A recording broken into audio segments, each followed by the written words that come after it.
What's going on, guys? Aaron from Top Tier Gaming here, and today I am doing another live duel for you guys. It is me on the left and my friend Patty on the right, and this is actually an Edison format game. So we recently uploaded some Edison deck profiles on the channel, and it is me on Frog Monarch, one of my favorite decks, versus Patty on Machina Gadgets.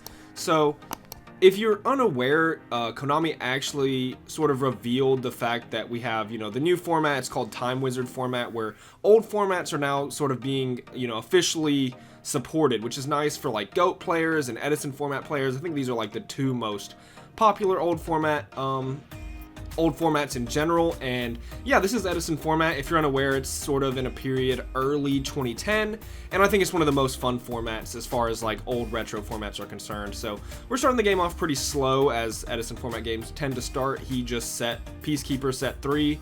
I normal summoned Sengen and swung at it, and he searched Gear Frame. So these formats, they tend to be a little slower, a little more advantage based, and allow you to play the game, which is what a lot of people really like, looking at old formats like this. And this is something we want to do more on the channel, because Time Wizard is a supported format now, which is very, very cool. But I also just love Frog Monarchs, and I love Edison format, and I know not everyone wants to watch Edison content, but hopefully as it's more supported, it'll be a little bigger and more fun for everyone. So he's going to swing at Sengen here. I'm going to take 400, and I'm going to add Substitute from my deck to my hand, a card that has been banned for an eternity because of just how obscenely broken it is. It's so powerful. I believe I actually have a Heavy Storm in my hand at this point, but I'm just so certain he has either a Solemn Judgment or a Starlight Road set that I'm not using it. Yeah, I do have a Heavy Storm.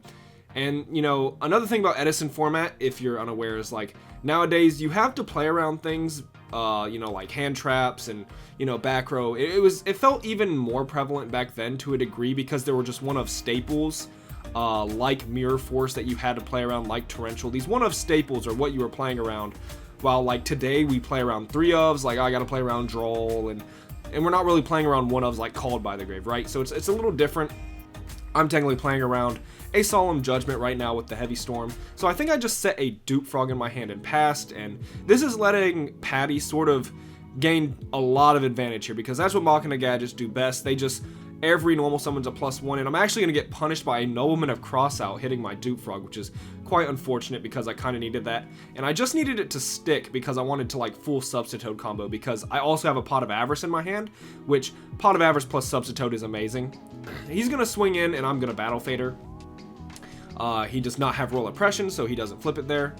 And he's going to Fissure the Battle Fader, which I think is smart. It keeps me off of a Tribute Summon. I don't have Treeborn yet, so I would need Soul Exchange to perform a Tribute Summon, so it makes sense. But he does know I have the Substitute as well, so, he had options there. He could be keeping me off of, like, full Substitute combo with the Avarice as well. But I think he was just keeping me off of a Tribute. Either way, it works. So I'm thinking out my play again. I know that I think at least he has a Judgment, so I'm going to attempt to summon the Substitute in my hand, and he's going to Solemn Judgment it. Fair enough, but now I feel like I'm free to activate Heavy, and he still has Starlight Road. So he had Judgment and Starlight Road set. Very unfortunate for me. I was playing around him having one of them, but he did have both. He is on an elevated count of Starlight Road in his deck, so fair enough. But yeah, just losing 2 power cards right there is very bad for me. Heavy Storm and Substitute. And honestly, looking back, I think I should have just activated the Heavy Storm first if I was playing around just Judgment, because I want my Substitute to go through more than I think I wanted the Heavy Storm to go through. So that was a little weird by me. In the moment, I must have just wanted Heavy Storm more than Substitute, which doesn't make much sense. So should have activated Heavy first, but I still would have been punished in the same way, just differently. So yeah, I think he swung, or I think he is actually considering playing around Gores right now. So he's going to swing in with the red gadget, the green gadget, and the gear frame, but not attack with the Stardust Dragon, fearing Gores. So Gores is another card you have to play around in this format, because he can really swing a game in someone's favor very quickly. But yeah, the game's definitely slipping out of my hands here. I'm not set up with Treeborn Frogs. I've got Monarchs in my hand being dead. I've got that Pot of Avarice. His back row really stopped us from being able to set up anything here, stopping my Substitute and my Heavy Storm.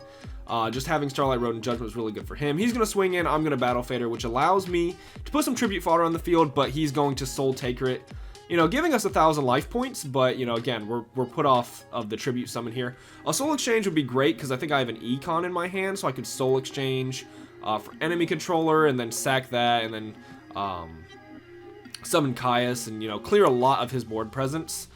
It wouldn't be great for, like, the Fortress we know he has in hand, so I'm going to set what I believe is the Enemy Controller I was talking about, and I have a Tragodia in my hand, so the thought is Tragodia will be 1800 when it drops, so I can summon it, and then Econ the Stardust to defense on attack, and my Tragodia will live. But he has Trunade, which is definitely going to put a damper on my plans, because now Tragodia is just not big enough for the Stardust. So he's going to swing in with, I believe, the Red Gadget. Gear Frame's definitely the better swing there in case of Gores. But yeah, he's going to swing over the Tragodia and still attack for game. So first game is going to go to Patty with Machina Gadgets. Yeah, he definitely just out-advantaged me, you know, tempoed me, and I couldn't play through his back row. So it was a tough start. We are going into game 2, and I will be starting. And I believe I have a pretty slow hand, which, again, a slow hand for Frog Monarchs isn't always bad, because just getting a Treeborn Frog in Graveyard is like your entire engine. It's very, very good. And yeah, so with Time Wizard being more, you know, being officially supported now, I'm hoping the Edison format does pick up, because games like these can be very, very fun. I am once again going to attempt to summon the Substitute, to which he has Oppression, which, you know, Oppression is a very good card. It is like the only sacky card in Edison format, essentially. So after he does that, and my Treeborn goes to grave, which is great, I go Heavy Storm. And Heavy Storm I thought was really good, because now that he has flipped Royal Oppression, I can negate his Starlight Road, which I was like, okay, Oppression just, you know, it took his only out from Heavy Storm out, you know, because last game he had Judgment and Oppression. I was like, there's no way he drew Judgment again, but he does have the Solemn Judgment once again. So, you know, fair enough, I drew Heavy twice, he drew Judgment twice. It's just, Judgment was his only out because of the Royal Oppression. So fortunate for him that he drew that. I'm going to Tragodia on his Yellow Gadget attack. Royal Oppression cannot negate in damage steps, so Tragodia is fine, and the Tragodia is massive. I think he's 24 right now, going to be 3,000 on my next draw. But he does have Soul Taker, so his spot removal coming in clutch against Frog Monarch here. Because Tragodia would have been quite a nice card, but, you know, we got to get these spot removals out of here eventually. We're going to special summon our Treeborn Frog, who just does not care about Royal Oppression, because he can come back infinitely. And I'm actually going to Soul Exchange, which, you know, it kind of telegraphs that I have Light and Darkness Dragon, which Light and Darkness Dragon is a menace of a card, especially against Gadgets. I found it always to be good against Gadget, especially right now because Royal Oppression's up. Normally, Gadget can special Machina Fortress as like a decent way to play around Lad. It makes Lad only have like one negate, and then Machina Fortress just swings over him. But with Royal Oppression face up, he can't summon Fortress, so he has to use resources to out this Lad. And Light and Darkness Dragon is gonna swing this duel back in our favor very heavily, because he just demands card advantage from Patty. So we are going to see him use his Trunade, to which Lad has to negate. Solidarity is negated and destroyed. Lad doesn't destroy, which is why his Green Gadget stays, but since Light and Darkness Dragon negates activations, continuous spells and field spells actually still go to graveyard. So Light and Darkness Dragon is sitting at 1800 right here. He's going to summon the Green Gadget, to which Light and Darkness Dragon negates, stopping the flow of his gadgets, which is amazing. But puts Light and Darkness Dragon at 1300, so the Green Gadget can swing over it. And that's what he's going to do. I'm going to take 100. I'm going to special summon Tragodia. Again, damage steps, so Royal Oppression can't negate. And he uses Fissure. So we have gone from a situation where he was up in advantage by a lot to where he has one card in hand, and now I'm in a commanding position. Ryza is going to put the Oppression to the top of his deck, swing over his Gadget. So he's drawing Oppression, and he has a Fortress in hand. He is very, very far behind in this duel, just set back essentially 2 turns because of Ryza. And we're just going to go straight to game 3, because that was, you know... Ryza, in my opinion, especially back then, I said this in a lot of my old, like, 2012 deck profiles, I think Ryza is secretly the best Monarch in a lot of situations. Of course, Caius is probably the most powerful Monarch. And, you know, it's been like that for a while. But Ryza in a simplified game state is so much more dominant, and Ryza can create some very, very easy wins. So he's going to set up D Fissure, my worst nightmare, because of course we are siding in these games. Of course, Monarch's post-game win have always struggled with the side deck, but very experienced Frog Monarch decks or Frog Monarch players tend to know what to side or how to side because they've dealt with it for so long. I'm about to get full comboed right now, so he's going to activate Trap Dust Shoot in the standby phase or draw phase. I don't quite recall, but either one works. My hand is Treeborn Frog, Soul Exchange, Econ, Lad, Substitute. He's going to send the Substitute back, which I thought was very strange. But he activates Mind Crush, which is going to send Light and Darkness Dragon to the Banish Zone. So I'm left with Treeborn Frog, Soul Exchange, Econ. This hand is so bad. He's got D-Fissure. I have nothing in my hand. So this game is looking very, very bad for me off the start. I mean, when you get Trap Dust Shoot, Mind Crushed, I mean, your chance to win has to be like 20% maximum. Like, it is so bad. I'm just going to set the Treeborn Frog and go ahead and pass. And Patty has a Nobleman of Crossout in his hand, but with D-Fissure on the field, there's no real reason to Nobleman the Treeborn Frog. It just loses you a card when I could set like a Dupe Frog later, which would be better to Nobleman a Crossout.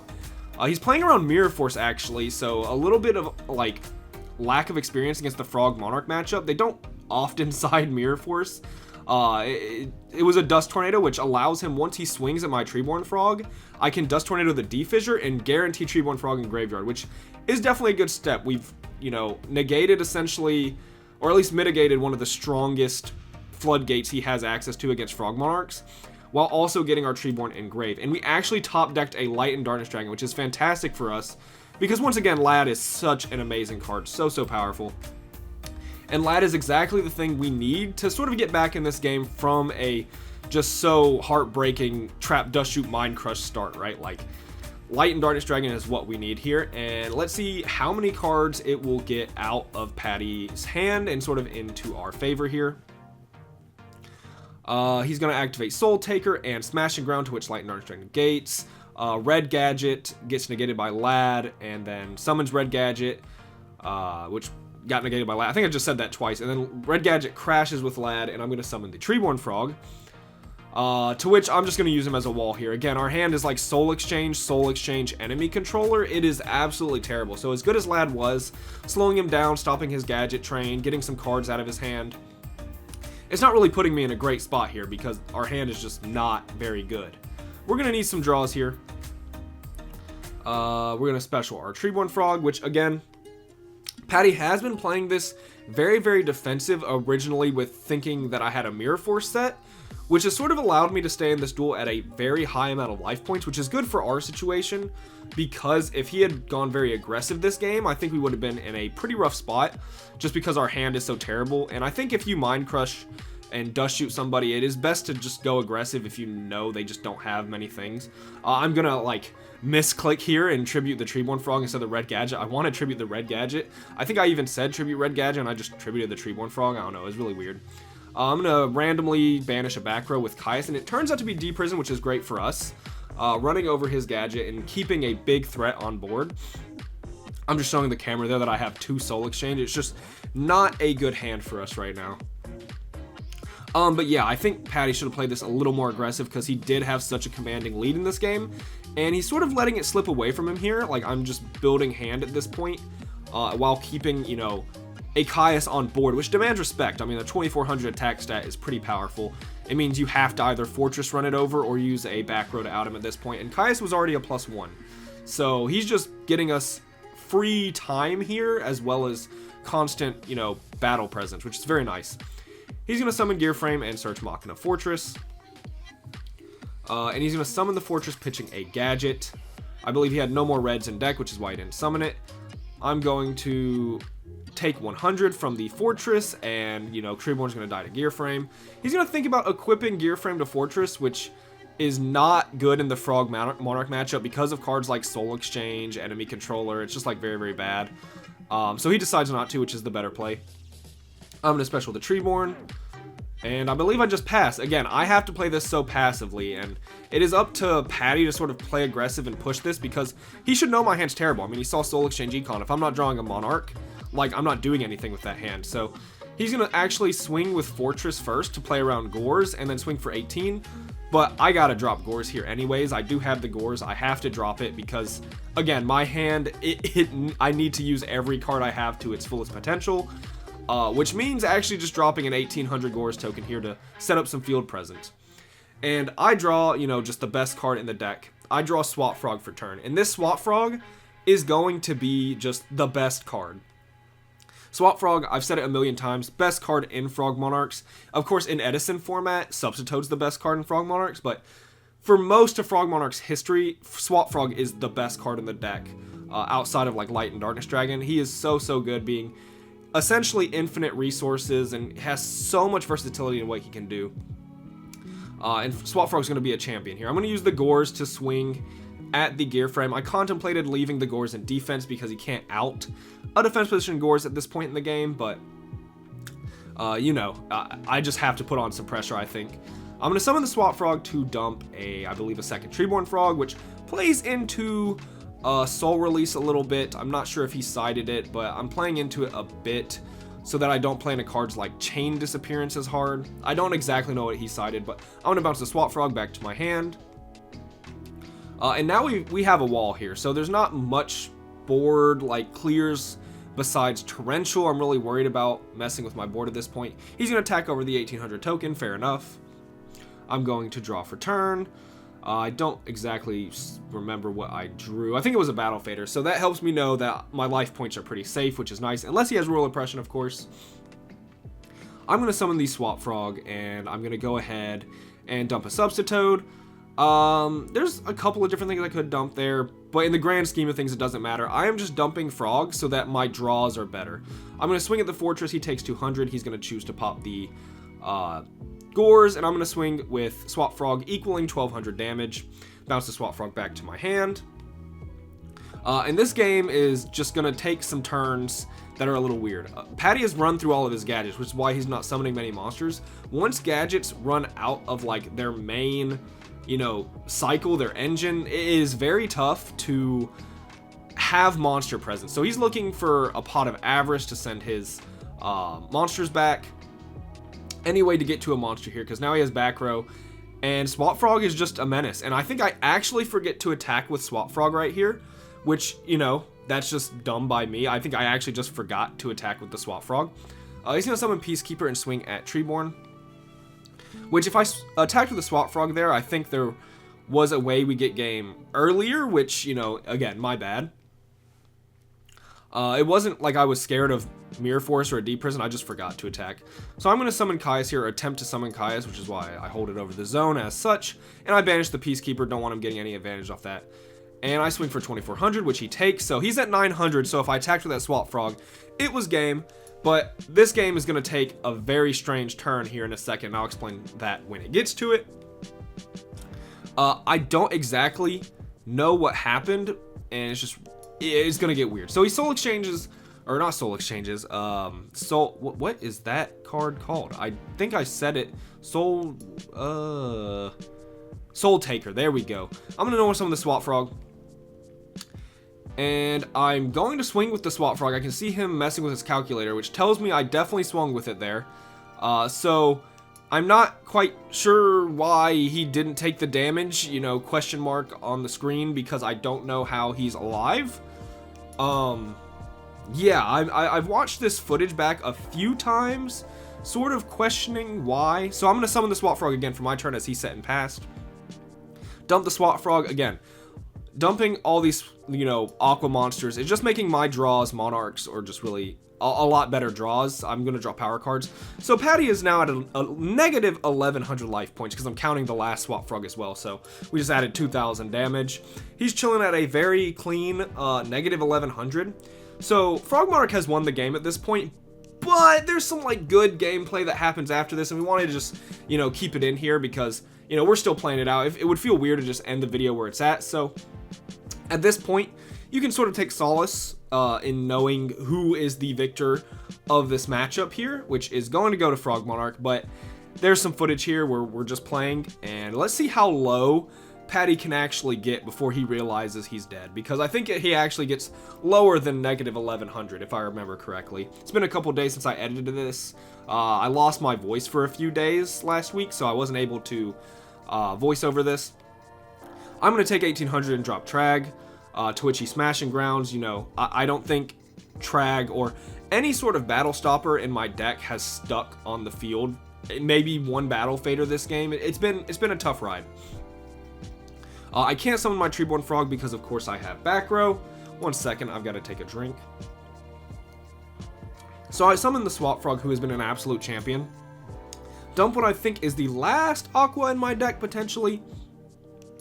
And I'm going to go into the battle phase and attack the Gear Frame, which he was very confused by, but I'm going to enemy control it on attack declaration. Switch it to defense, and Swap Frog. Swap Frog is not only inflicted like 3,000 damage by himself, he's also run over a Gear Frame. Like I said earlier, this Swap Frog was an absolute champion for no reason. He's going to activate Pot of Avarice, you know, quote unquote, putting him back in the game. He's already gone, he just doesn't know it yet. Wish I had Ash Blossom, but of course she's not legal. Pot of Avarice, just very powerful this format. It's at 3, but not every deck can play it. I believe he plays 1 in his gadget list just because it can recycle your gadget engine in the very serious grind games. And he's going to draw a gadget, of course. Gadget players always draw a gadget off their Pot of Avarice. It's guaranteed every time. Gonna search the yellow. Get his stream back going. And let's see what he does from here. I don't believe he's going to attack. He should attack, but I don't quite remember. So let's see what Patty is going to do. Thinking hard, and I choose to battle Fader. He's actually going to pay 800 life points to activate Repression on our Fader. Going down to negative 1900. I do have the Dust Tornado. I've been saving it for a card like Oppression. He's going to Fissure the battle Fader again. I just can't get it to stick. So sitting at a very solid negative 1900 for Patty. Very powerful. I have a set Soul Exchange, so can't summon the Treeborn Frog in a weird position. I'm confident with my set Soul Exchange I can play around Stardust Dragon, so I go for the Heavy Storm. But he actually just doesn't have it. I mean, it's been a billion turns. He's drawn 2 cards off Pot of Avarice. He's set 4 back row. I'm so certain he has Starlight Road or Judgment. And I go for the Heavy Storm and everything just dies. We just get like 3 free cards essentially because we're up on so much advantage. I was quite shocked. My play was to have him Starlight Road, then use the Soul Exchange face down, clear my back row while still gaining what I wanted to. But instead I have to set and pass because his hand was just, he just didn't have Starlight Road there. Setting, you know, removal cards because they might not be useful. He's going to summon Machina Fortress here. Swing at what is a Swap Frog. Again, the champion. I am now at infinite life points, okay? I am tired of this dude being below 0 and still trying to win the game. We would have taken 27 there, going down to like 2100, I think. I think I was at 48 before. So we would have still been alive, but yeah, I'm tired of this man trying to steal my thunder while he has no life points and make me go to 0. So we're going to Soul Exchange his Fortress, and then we're going to choose to spin the back row. I tell him I don't have a battle phase, so he thinks he's still in it, but as we know, this man is almost at negative 2,000 life points. I spin the back row because I can't spin a gadget, because then he might have enough, like, food in his hand to special the Fortress, so we're avoiding that by sending the back row, even though it might be chainable. I can't special Treeborn because I have Treeborn on field. We're going to summon the Ryza, spin the set monster, and again, Ryza in a simplified game state is the best Monarch. And we're finally going to take it while, you know, just trying our hardest here with the craziest life point spread you've ever seen. That has been it for this video. I hope you guys enjoyed. If you did, like, subscribe, comment. It's been Aaron from Top Tier Gaming. Bye, YouTube.